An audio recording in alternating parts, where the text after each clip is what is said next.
Qué bueno, hermano, poder estar juntos acá en este domingo, en este día, para poder estar, como hemos estado alabando a Dios, ¿verdad? Y adorándole.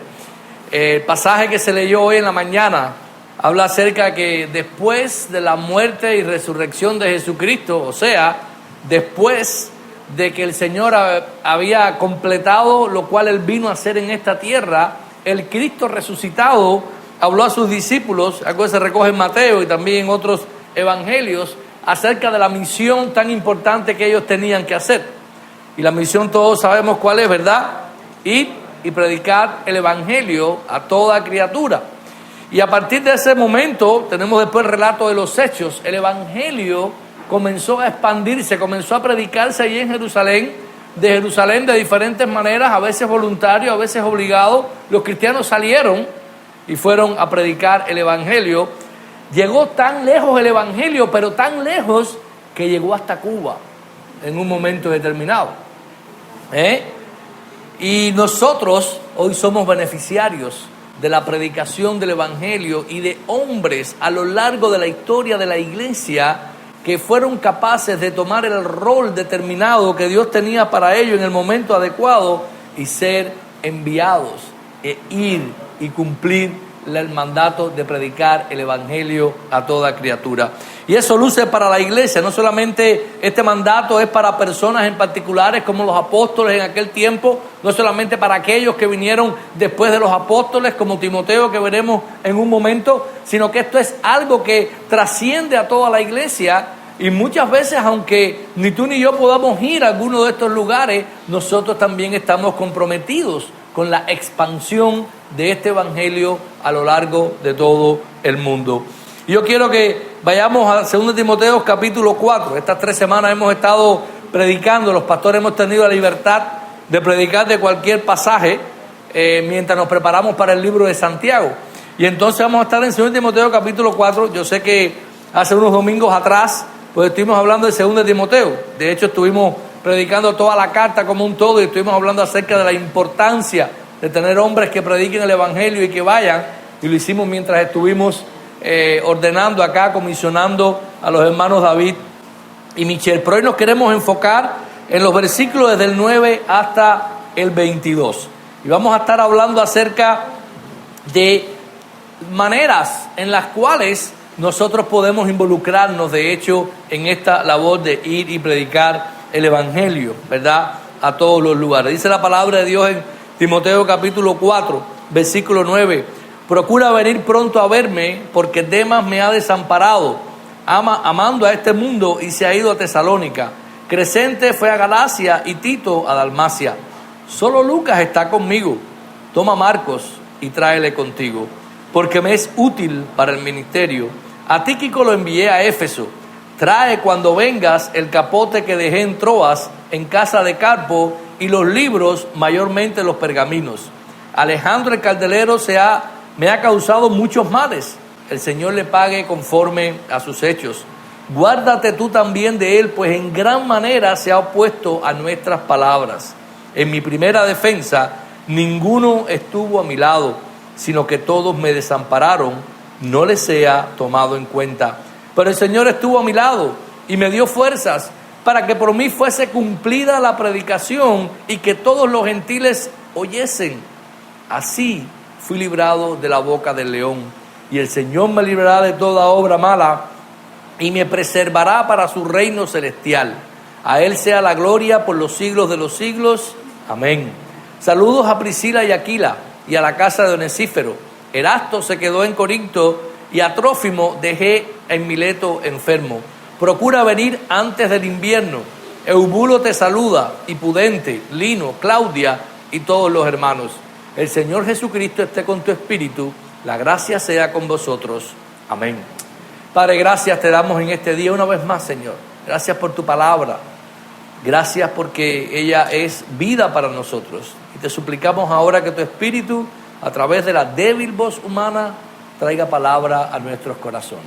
En Jesús te lo pedimos, Señor. Amén. Amén. Hermanos, estos últimos pasajes de aquí de la carta de Pablo a Timoteo, y vamos a estar recordando algunas cosas de lo que han pasado en esta carta, nos van a estar enseñando a nosotros que solo aferrados a la esperanza de la vida podemos perseverar hasta el final en el ministerio del Evangelio. Solo aferrados a la esperanza de la vida, nosotros podemos perseverar hasta el final del ministerio. Y vamos a ver varias cosas que involucran este ministerio y vamos a ver cómo es que nosotros podemos aferrarnos a esta vida, la cual Dios ha prometido a nosotros. Lo primero que vemos en la primera parte, versículos del 9 al 15 y el 20, he escogido algunos, como este es el final de la carta, estructuralmente hablando, hay algunos retos con ella. Así es que del 9 al 15 y el versículo 20, esta parte nos enseña que el ministerio del Evangelio es dinámico y es desafiante. El ministerio del Evangelio es un ministerio que es dinámico y desafiante. Mientras nosotros como iglesia y como individuos, como cristianos, estamos en el ministerio del Evangelio, vamos a encontrar muchos desafíos en el camino. Y vamos a encontrar que es algo también dinámico.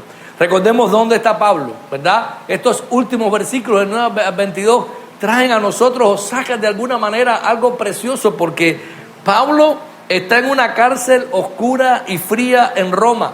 Está esperando ir por segunda vez a comparecer ante César, donde después él muere después de esto. Él está seguro que no va a salir con vida. Versículo 6, ¿verdad? Del capítulo 4, él está seguro que está ya listo para partir y estar con el Señor. Y después de animar a Timoteo a avivar su don y predicar, lo cual ha hecho durante toda la carta, él en este lugar está encargándole a él que él persevere, que continúe la proclamación del Evangelio. Y de hecho le pide que vaya a verle pronto. Y así comienza esta segunda parte. Es desafiante lo que vemos aquí en este pasaje, el ministerio del Evangelio, porque algunos abandonan el ministerio. Algunos abandonan su servicio en la iglesia. ¿No lo hemos visto? ¿No lo han visto ustedes a través de toda su vida cristiana? ¿No han visto cómo existen personas en las cuales esto ocurre? Toda esta parte del versículo 10, versículo A, dice que Demas la había desamparado amando más este mundo y se había ido a Tesalónica. Esta va a ser siempre una de las grandes desilusiones en el ministerio y en la vida de la iglesia, en la vida del servicio. Usted dedica, o como iglesia, dedicamos tiempo, dedicamos recursos en discipular, en entrenar, en enviar, y vemos que algunos de estas personas abandonan el Evangelio. Demas había abandonado a Pablo, ¿verdad? Y dice que se había ido a este mundo. No sabemos bien lo que Pablo está intentando decir aquí, de lo que esto significaba, si era que él había dejado la vida cristiana y había ido a una vida mundana, o no sabemos si simplemente se había mantenido como cristiano, pero había abandonado el ministerio y se había ido a vivir de otra manera. No tenemos detalles acerca de qué significó. Lo cierto es que Pablo le está diciendo aquí: ven a verme porque Demas me ha desamparado. Demas posiblemente haya estado acompañando a Pablo mientras él estaba preso. Y quizás Demas es un ejemplo, como los que Pablo pone en el primer capítulo de 2 de Timoteo, de aquellos que se habían avergonzado de sus palabras. Y quizás Demas miró a Pablo y dijo: este hombre está preso, este hombre está en la cárcel, ya hizo su primera comparecencia, no lo soltaron, va a esperar por otra comparecencia. Yo no quiero identificarme con este hombre. De alguna u otra manera, él le había desamparado. Él había abandonado a Pablo quizás en los momentos más oscuros de su vida, en los momentos más difíciles en los que él estaba. Lo cierto es que se había ido. Después en el mismo versículo 10 dice que Crescente se había ido a Galacia y Tito a Dalmacia. En otras palabras, lo que estaba ocurriendo aquí es que todos aquellos que pudiesen estar cerca de Pablo habían ido a otros lugares. Uno había ido a Galacia, no dice que fue un abandono, y Tito había ido a Dalmacia. De alguna u otra manera, todos aquellos que estaban alrededor de Pablo habían o abandonado, o habían sido enviados, o habían tenido que ir a otro lugar de otra razón determinada. El ministerio del Evangelio es dinámico en la medida en que Dios usa y mueve a sus siervos para hacer su obra en la manera en que Él quiere hacerlo. De hecho, si pudiésemos dibujar una imagen de este último pasaje de segunda a Timoteo, la imagen sería Pablo vestido de general en el campo de batalla, moviendo todas sus fichas para la expansión del evangelio, a pesar de que estaba preso. Lo único que el cuartel general de Pablo es una cárcel fría y húmeda en Roma, pero a pesar de eso, él continúa explicando todo lo que está ocurriendo alrededor de él. Lo más peligroso, hermano, de todas estas cosas es que quizás tú y yo pudiésemos ser tentados a hacer lo mismo. Pudiésemos ser tentados de alguna u otra manera caer en el error en el que Demas estuvo, o pudiésemos ser tentados también a abandonar el ministerio, incluso abandonar la vida cristiana. El ministerio del evangelio, es dinámico. Él dice en el 11 que solo Lucas estaba con él, y entonces manda a traer a Marcos. Vamos a verlo después en un momento. Lo curioso es que unos están yendo para un lugar, otros están viniendo de otro lugar. Pablo está llamando a otros para que vengan con él. Es algo que estaba ocurriendo continuamente por el bien del evangelio. Pero no solamente esto, no solamente es dinámico por todos estos movimientos que están ocurriendo, es también porque recuerden, y esto es algo que siempre, hermanos, como iglesia y como cristianos tenemos que tener presente y nunca asombrarnos de esto. Hay muchos que se oponen al ministerio del evangelio. Muchos. Y a veces pensamos, bueno, todas las persecuciones, todos los problemas, todos los sufrimientos que vienen de fuera de la iglesia. Pero es curioso, porque todos los desafíos que Pablo presenta en la carta a Timoteo, ¿de dónde vienen? De dentro de la iglesia. Falsos maestros, personas que estaban haciendo cosas inadecuadas, otros que se habían descarriado de la verdad, otros que por amor al dinero o lo que sea estaban simplemente viviendo del evangelio y no en el evangelio, pero había una oposición clara. Versículos 13, la segunda parte, o el 14 específicamente: Alejandro el calderero me ha causado muchos males, el Señor le pague conforme a sus hechos. Es curioso cómo Pablo le menciona a Timoteo: este hombre me ha hecho daño.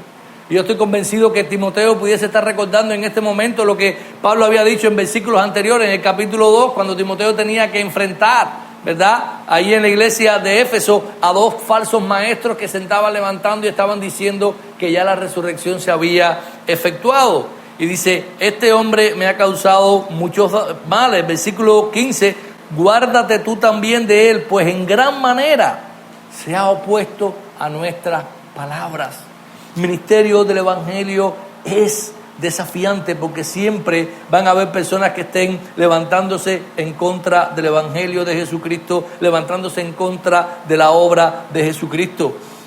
Ya anteriormente en la carta, capítulo 2, estos se habían enfrentado a él. Hermanos, todo tipo de oposición debe ser esperada y no nos puede tomar por sorpresa. Los enemigos del evangelio siempre estarán presentes. Y lo curioso de todo eso es que aún tú y yo en un momento determinado podemos convertirnos ¿en qué? En enemigos del evangelio de Jesucristo. Porque esas personas que se mencionan posiblemente allí en la segunda carta de Timoteo, posiblemente eran ancianos en la iglesia. Al menos, de hecho, eran maestros en la iglesia. Cuán importante es que nosotros cuidemos y velemos de nuestra vida y de lo que nosotros hemos caminado en el evangelio, para no convertirnos de alguna manera en enemigos del evangelio. Si piensas que el ministerio el ministerio cristiano, si piensas que en la iglesia es un lugar donde tú vas a estar en paz y armonía, estás en el lugar equivocado. Eso es algo que los pastores necesitan entender y saber. Si tú como cristiano aún piensas que una vez que estás en la iglesia, una vez que estás sirviendo a Dios y una vez que te has comprometido con Él, piensas que por eso tu vida como cristiana va a ser mejor, olvídalo. Eso a veces ocurre, y nuestra mentalidad cuando esto ocurre, ¿tú sabes qué es? Nosotros estamos negociando con Dios. Yo voy a servir a Dios para que Dios me bendiga. ¿No caemos muchas veces en estos momentos? ¿No pensamos que porque yo haya servido a Dios y he brindado a Dios todas las cosas, entonces ¿Yo merezco que Dios me bendiga? ¿O yo merezco que Dios cuide de mí? Hermanos, nosotros necesitamos enfocarnos adecuadamente en cuál debe ser nuestro ministerio. Habrá oposición de adentro, habrá oposición de afuera, habrá oposición de la derecha, de la izquierda, de arriba, de abajo, y a veces extremadamente fuerte.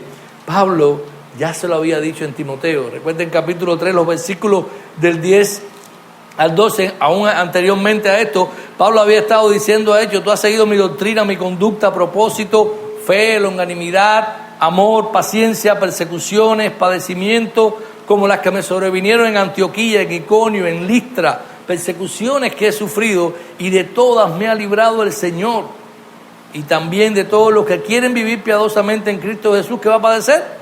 Padecerán persecución. En el 13 hay una esperanza. Mas los malos hombres y los engañadores irán de mal en peor, engañando y siendo engañados. Pablo, y una vez le ha dicho: Timoteo, tú has visto las persecuciones, tú has visto cuánta gente se han levantado en nuestra contra, tú has sido testigo en los viajes misioneros de todas las cosas que han ocurrido y cómo hemos sido apedreados, cómo hemos tenido que bajar por una cesta de una muralla, cómo hemos tenido que escondernos, huir, cómo hemos estado en la cárcel. O sea, hermano, la iglesia, o ser un cristiano en este mundo, que es un mundo que se levanta en contra de Dios y su evangelio, y cada vez más, no es un lugar para que nosotros podamos aspirar a vivir sin problemas y tranquilos. Es desafiante para nuestras vidas porque hay una gran oposición. No es solamente desafiante, hay una cosa importante a entender en todas estas cosas, es que a veces también nosotros, mientras tenemos las mejores motivaciones, mientras estamos enfocados en hacer las cosas bien, mientras queremos servir a Dios en la manera en que Él nos ha llamado, hay que reconocer que a veces nos hemos equivocado. ¿Cuántos de ustedes se han equivocado alguna vez en su vida? Pero qué difícil es hacerlo con otra persona con la cual nos hemos equivocado, hemos cometido un gran error, y pedirle perdón a esa persona y poder seguir adelante. Es curioso notar que Pablo está aquí pidiendo a Timoteo, miren ahí el versículo 11, lo que aquí le está pidiendo que le traiga. 4:11. Dice: solo Lucas está conmigo, toma a Marcos y tráele contigo, porque me es útil para el ministerio. Pablo estaba pidiéndole que trajera a Marcos, pero ¿quién es este Marcos? Lo más seguro, y todo lo que indica, lo que conocemos acerca de Marcos y lo que conocemos en otras partes de la Escritura de alguien que pudiera ser útil para Pablo y que Pablo conociera, bueno, es un Marcos con el cual Pablo ya había hecho un viaje misionero. Discípulo de Pablo y Bernabé, él lo había acompañado en el primer viaje misionero. ¿Pero qué había pasado con Marcos en el primer viaje misionero? ¿Se recuerdan? Él había abandonado a Pablo y a Bernabé en medio del viaje misionero. Dijo: esto no es para mí. Yo no puedo estar viniendo aquí a las montañas de Maicí y caminar todas estas lomas y hacer esta obra. Yo no puedo montarme en un tren 20 horas e ir a Niquero. Y él se bajó en Camagüey y viró para atrás. Ese es Juan Marcos. Ese es Juan Marcos. Pero en Hechos 12:12, fíjense que ahí tenemos la primera referencia a este Marcos. Hechos 12, capítulo 12. Habiendo considerado esto, llegaron a casa de María, la madre de Juan, el que tenía por sobrenombre Marcos, donde muchos estaban reunidos allí orando. Primero, en su casa había una casa culto, había un grupo de oración. Este es un Marcos que había estado oyendo el evangelio. El contexto de la historia es que Pedro estaba preso cuando Herodes lo había metido en la cárcel. Los líderes de la iglesia estaban orando por él, intentaron matar a Pedro, porque recuerden que un ángel se aparece en aquel hecho, le abre la puerta, lo libera y le dice, bueno, y él va inmediatamente allí. Ahí estaban muchos reunidos orando por él, así que este Marcos probablemente se haya convertido en este tiempo en aquello que había pasado. Pero la próxima vez que volvimos a hablar de este Marcos es en Hechos capítulo 15, un poquitico más adelante. Y miren lo que dice aquí del 26, 36 al 41. Después de algunos días, Pablo dijo a Bernabé: volvamos a visitar los hermanos en todas las ciudades en que hemos anunciado la palabra del Señor para ver cómo están. Esto es después del primer viaje misionero. Y Bernabé quería llevarse consigo a Juan, el que tenía por sobrenombre Marcos, el mismo Marcos. Pero Pablo no le parecía bien llevar consigo al que se había apartado de ellos desde Panfilia y no había ido con ellos a la obra. Y hubo tal desacuerdo entre ellos que se separaron el uno del otro. Bernabé, tomando a Marcos, navegó a Chipre, y Pablo, escogiendo a Silas, salió encomendado por los hermanos a la gracia del Señor, y pasó por Siria y Cilicia, confirmando a las iglesias. Este es Juan Marcos. Hermano, hubo tal desacuerdo entre Pablo y Bernabé. Dos personas, primero Bernabé, que era un diácono en la iglesia en Jerusalén, que había sido mandado a Antioquía para ver lo que estaba pasando en Antioquía, que había dado el reporte de que todo lo que está pasando aquí es bueno y esto es del Señor. Un Bernabé que había salido con Pablo en su primer viaje misionero y le habían dado todo el viaje misionero. Hubo tal desacuerdo, y me imagino que han discutido como cubanos en ese momento, Pablo y Bernabé, que se separaron. Bernabé no cedió en dejar a Marcos, tomó a Marcos y se fue a Chipre, y Pablo entonces salió. Y Pablo no quiso, en aquel momento de su vida, Pablo no entendía que Marcos podía acompañarle en el viaje misionero. Pablo tenía a Marcos como alguien que había desertado y por tanto no era bueno para la obra del ministerio. Y a la verdad, muchas veces es desafiante cuando una persona a veces simplemente necesita tiempo para madurar, o a veces necesita tiempo para ver lo que estaba ocurriendo en su vida. Juan Marcos era un discípulo que necesitaba tiempo y finalmente, según la tradición, llegó a escribir hasta uno de los evangelios.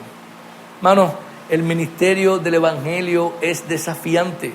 Debemos orar por sabiduría, protección, perseverancia y humildad. Lo curioso es que al final de su vida, no sabemos la historia de lo que pasó con Bernabé y con Marcos, ni qué pasó después de la vida de Marcos, porque el foco del libro de Hechos es cómo Dios había escogido a Pablo y a través de lo que estaba haciendo con Pablo el evangelio estaba avanzando y cumpliendo lo que había escrito el capítulo 1, versículo 8. Pero lo curioso que tenemos aquí es que Pablo es capaz de decirle a Timoteo que tráeme a Marcos, es útil para el ministerio.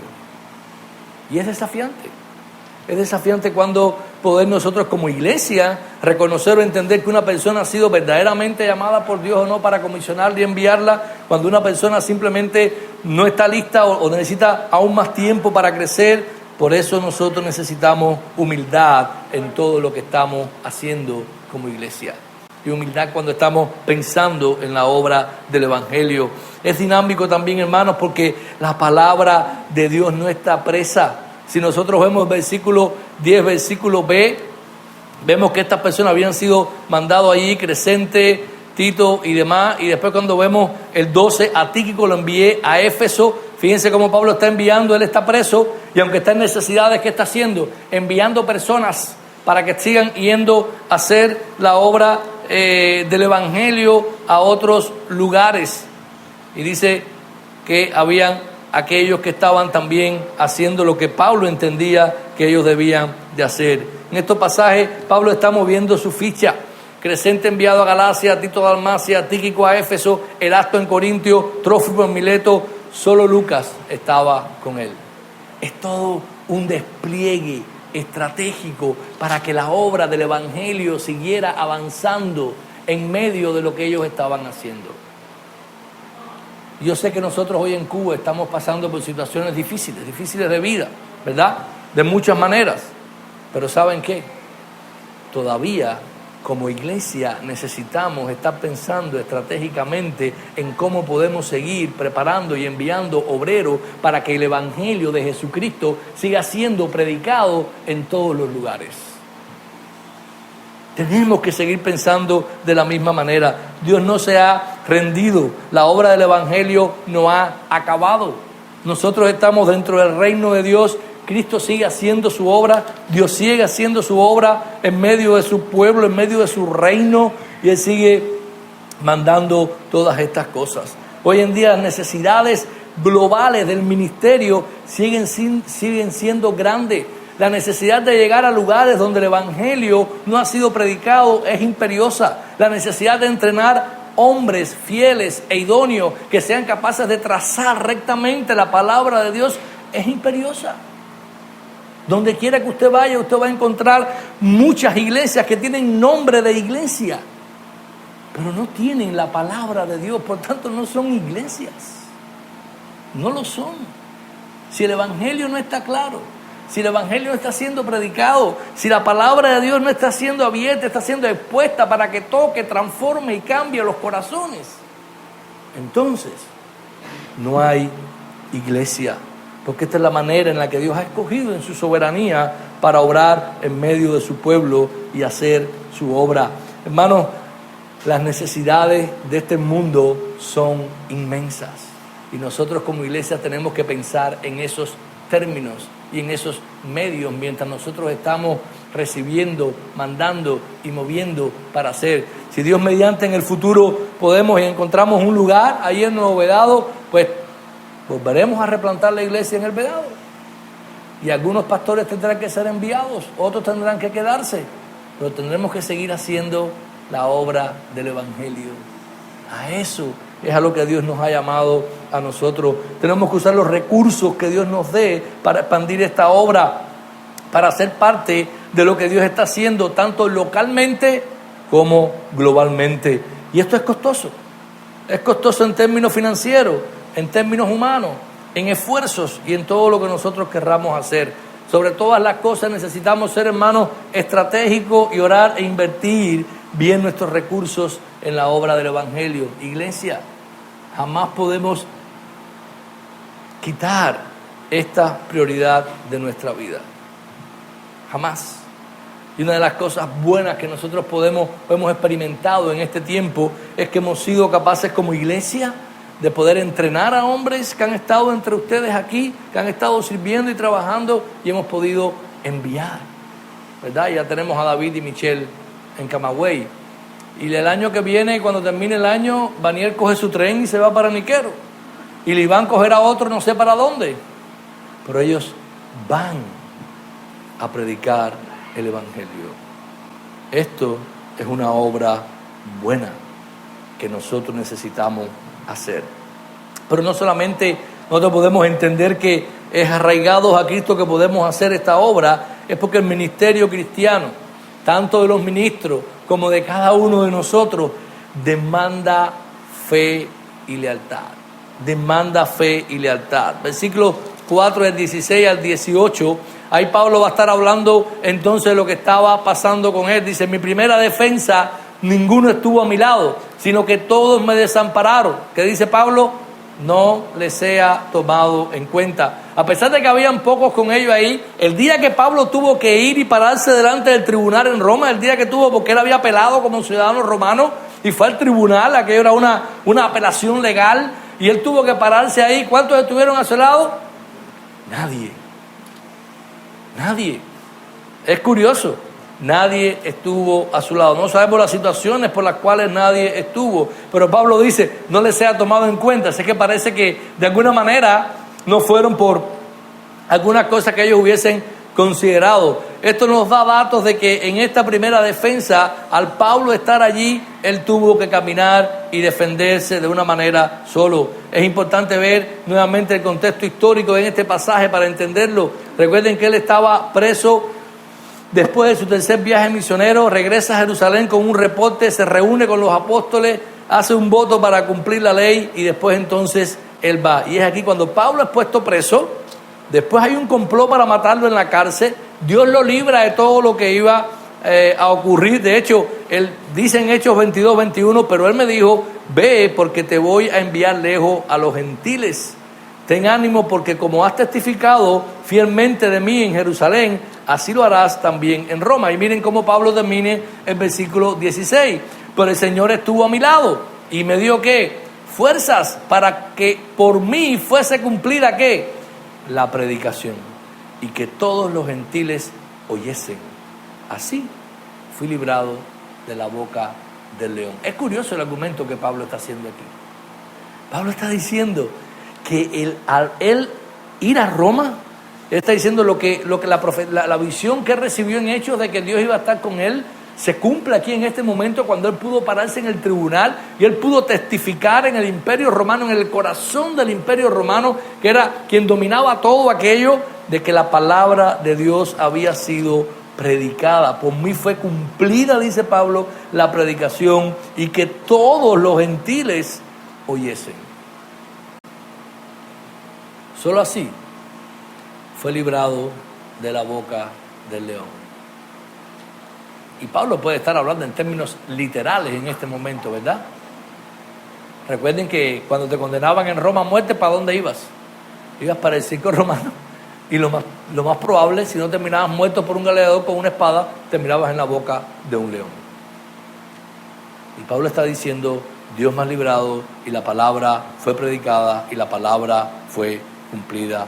Pablo estaba hablando aquí de esta primera defensa donde él había apelado a César. Al final el ministerio del Evangelio, mis hermanos, cuando usted lo ve de esta manera, tanto pastores, líderes, todos en general, de alguna manera, el ministerio del Evangelio es una batalla personal. Nadie puede interceder por ti delante de Dios al final. Nadie puede hacer la obra que Dios te ha encomendado a ti que tú hagas. Esa es tuya. Y tú tienes que ser capaz de hacerlo de esa manera. Pablo, al final del Evangelio, estaba en una batalla personal. Y cada uno de nosotros necesita también liberar esas batallas. Serán diferentes para cada uno de nosotros, serán variadas, pero todos tenemos que hacerlo. Tenemos que simplemente enfrentarlas y mantenernos firmes.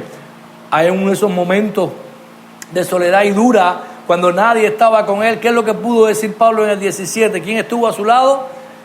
Dios estuvo a mi lado. Dios estuvo a mi lado y Dios estará a nuestro lado. Él nos ha prometido, de hecho, cuando Él promete la gran comisión que dice, vayan, ¿porque qué? Porque yo estoy con ustedes todos los días. ¿Hasta dónde? Hasta el fin de los días. Hermano, ¿puedes decir igual que el apóstol Pablo? Puedes decir quizás en el momento, si hoy llega a tu vida, si Cristo está viniendo, yo estoy listo para ser sacrificado porque he terminado la obra que Dios me ha dado que hacer. O quizás necesitas hacer unos ajustes y reenfocarte en tu vida. Cristiano, ¿cómo estás sirviendo a Dios? Voy un poco más allá. ¿Sabes cuál es tu lugar en la iglesia? ¿De qué manera sirves? ¿De qué manera toda tu vida es un servicio a Dios y estás enfocado en servir al Rey de Reyes y Señor de Señores? Lo cierto es que el llamado de Dios es personal, es único para cada uno de nosotros, se va a manifestar de manera diferente, pero a todos se nos demanda fe y lealtad sin importar lo que otros hagan. Él lo dice, Dios me ha preservado, me libró de la boca del león y me va a perseverar para su reino celestial. Lo curioso de lo que Pablo está hablando aquí es que él está aferrado a la promesa de vida. Miren el versículo 18, y el Señor me librará de toda obra mala y me preservará para su reino celestial. A Él sea la gloria por los siglos de los siglos. ¿Se acuerdan cómo Pablo empieza la carta a Timoteo? La segunda carta, capítulo 1, versículo 1.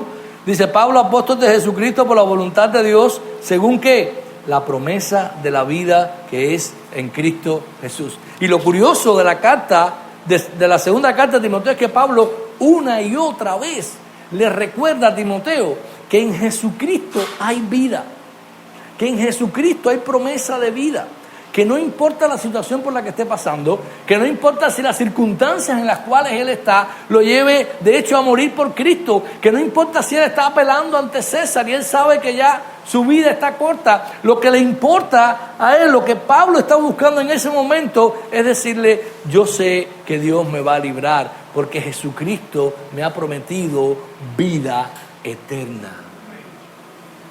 Y esa, mis hermanos, nadie nos las puede quitar. La manera en que Juan lo describe en una de sus evangelios es que él conoce a sus ovejas y nadie las puede, nadie tiene el poder para poder arrebatar una oveja a Jesucristo de sus manos. Él es el Rey de Reyes y Señor de Señores. Si usted está en las manos de Jesucristo, si usted ha sido salvo por Jesús, nadie, ni el propio Satanás, puede llegar y arrebatarle a usted de su mano. su vida es segura. Su vida está asegurada. Y esta fue la esperanza que mantuvo a Pablo firme, aún estando en una cárcel. Y mientras él estaba en este lugar, él estaba mandando personas a diferentes lugares a hacer lo que él había hecho. Fíjense los 19 al 22, aún mientras él está dando los saludos finales en la carta, él está hablando de una manera consciente. Saluda a Prisca y Aquila y a la casa de Onesíforo. Recuerden que este Onesíforo está en el capítulo 1. Erasto se quedó en Corintio, a Trófimo dejé en Mileto enfermo, procura venir a verme pronto. Le dice de nuevo, Eubulo te saluda, Pudente, Lino, Claudia, todos los hermanos. El Señor Jesucristo esté con tu espíritu, la gracia sea con vosotros. Amén. Y a pesar de que esta es una carta pastoral enviada a Timoteo con instrucciones pastorales de qué es lo que tiene que decir, Pablo esperaba que esta carta fuera leída en toda la iglesia. Él termina diciendo al final, la gracia sea con vosotros. Amén. Es una carta de ánimo. Es una carta de despedida de Pablo, pero es una carta de ánimo, donde él está diciendo todavía la manera en que la comunidad en el Evangelio, el ministerio en el Evangelio y la visión firme de seguir haciendo el ministerio de Dios es extremadamente importante y debe ser el foco de nuestra vida. Dios es el que nos sostiene. No importa dónde estemos, no importa el lugar, no importa las circunstancias, Dios nos sigue sosteniendo. Hermanos, concluyo en esta mañana, cuando Jesús nos dio a nosotros la manera en que nos dio este mandato de ir y hacer discípulos a todas las naciones, que después vemos en Hechos capítulo 1, versículo 8 específicamente, que Él está hablándonos y Él está diciendo de alguna manera, ustedes necesitan ser testigos, ¿verdad? Y empieza a poner en Jerusalén, en Samaria, en Judea y hasta lo último de la tierra. Aquí vemos cómo entonces este evangelio empezó a esparramarse, a expandirse, a caminar a lo largo de toda la tierra. Ese es el libro de los Hechos, cómo Pablo llega a este final de su vida y puede decir, aquí estoy delante de César, aquí he testificado delante de este imperio que es todos los gentiles. Pablo había hecho viajes misioneros por todo aquel imperio, había plantado disímiles iglesias, había entrenado hombres, los había mandado, los había puesto en otros lugares, había avanzado la obra del evangelio en la manera en que Dios se la había dado. Nosotros necesitamos entonces animarnos y brindar comunión a aquellos que están enfrente de la batalla del evangelio. Y esto es algo necesario. Como iglesia necesitamos animar. De vez en cuando acérquese a uno de los internos que están por acá y anímelos en el evangelio. Anímelos. Son jóvenes, se meten en muchos problemas y se desaniman. Necesitan nuestro apoyo y nuestro ánimo. Nosotros necesitamos seguir obrando y pensando estratégicamente en el evangelio. Algo referente, finalmente fascinante en la vida de Pablo, que lo mantuvo a pesar de que muchas veces no pudo tener una comunión necesaria, es su inquebrantable fe en la promesa de vida. ¿Tienes tú esa fe? Si el gobierno provincial explota hoy por una bala de gas y nosotros morimos todos aquí, ¿tienes la fe que vas al cielo? ¿Tienes la fe de la promesa de la vida eterna? Cada día necesitamos aferrarnos a esta promesa y entender y comprender que este mundo nadie nos las puede quitar. Pablo también decía que Dios lo iba a librar de toda obra mala. Eso significa ser espiritualmente hablando, porque dice, y me traerá a salvo a su reino celestial. Hermanos, nosotros necesitamos vivir con la certeza de la vida eterna. Si tenemos esa certeza, estamos listos para enfrentar cualquier cosa. Si tenemos esa certeza, entendemos y comprendemos que es Dios el que hace la obra completamente en nosotros. Él es el que nos puede llevar, Él es el que nos puede guardar y hacer todo lo que Él quiera hacer.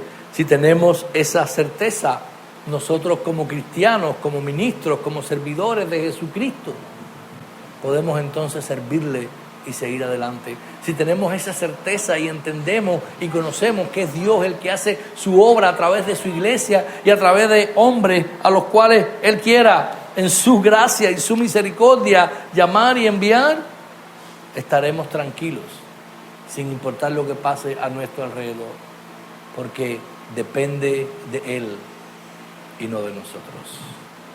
Oremos y mantengámonos nosotros con nuestra mirada fija en cómo podemos servir y qué puedo hacer para la obra del Evangelio.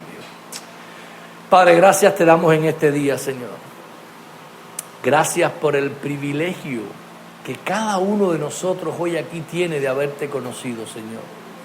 De ser tus hijos, de haber leído, experimentado y de estar aferrados a la esperanza de la vida eterna. No permitas que este mundo, no permitas que circunstancias difíciles, no permitas que ninguna de estas cosas ahoguen y apaguen esta esperanza que hay en nosotros, Señor.